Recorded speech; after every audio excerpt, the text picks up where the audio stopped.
श्री स्वामी समर्थ प्रकट दिन हा मुख्यतः हिंदू दिनदर्शिकेनुसार चैत्र शुद्ध द्वितीयेला म्हणजे चैत्र नवरात्रीच्या दुसऱ्या दिवशी साजरा केला जातो। यंदा हा उत्सव 20 मार्च रोजी उत्साहात साजरा झाला, ज्या दिवशी विशेष उत्सव आणि पारायण आयोजित केले होते। भिवू नकोस, मी तुझ्या पाठीशी आहे, असे स्वामी आपल्या भक्तांना नेहमीच सांगतात। या स्वामी महाराजांच्या प्रकट दिनाची गोष्ट तुम्हाला माहीत आहे का? तेच आपण या व्हिडिओमध्ये जाणून घेणार आहोत। प्रकट होण्याबाबतचे वेगवेगळे मतप्रवाह आहेत। खरं तर स्वामी समर्थ महाराज कधी प्रकटले, त्यांचा जन्म कधी झाला यावर ठोस माहिती नाही आहे।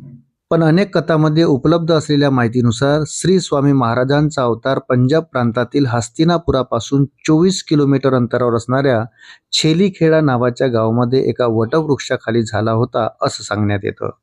तर काही जण असं म्हणतात की स्वामी समर्थ कर्दळीच्या वनातून प्रकट झाले। श्री स्वामी समर्थ महाराज हे आंध्र प्रदेशातील श्रीशैलम जवळील घनदाट कंद वनातून प्रकट झाले असं देखील सांगण्यात येतं। कदही वनात तपश्चर्या करत असताना एका लाकूड तोड्याचा घाव चुकून त्यांच्या मांडीला लागला आणि त्यानंतर स्वामी प्रकट झाले। या पवित्र ठिकाणी नृसिंह सरस्वती महाराजांच्या पादुका आहे असं म्हटलं जातं।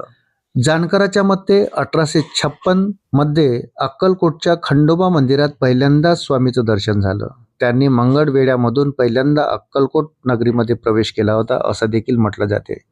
त्यानंतर ते खंडोबाच्या मंदिरात मुक्कामासाठी राहिले होते। श्रीपाद श्री वल्लभ श्री नृसिंह सरस्वती यांच्यानंतर श्री स्वामी समर्थांनी भगवान दत्तात्रेयाचं तिसरं रूप घेतलं असं मानलं जातं।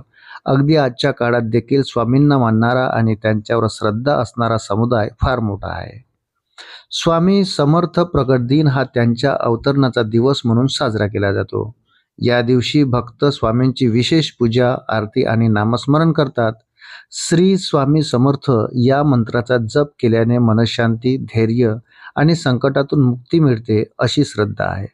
मित्रांनो, व्हिडिओ जर आवडला असेल तर व्हिडिओला लाईक करा आणि आपण जर माझ्या चॅनलवर नवीनच असाल तर कृपया चॅनलला सबस्क्राईब करायला विसरू नका। भेटूया पुन्हा अशाच महत्त्वपूर्ण माहितीसोबत। तोपर्यंत धन्यवाद।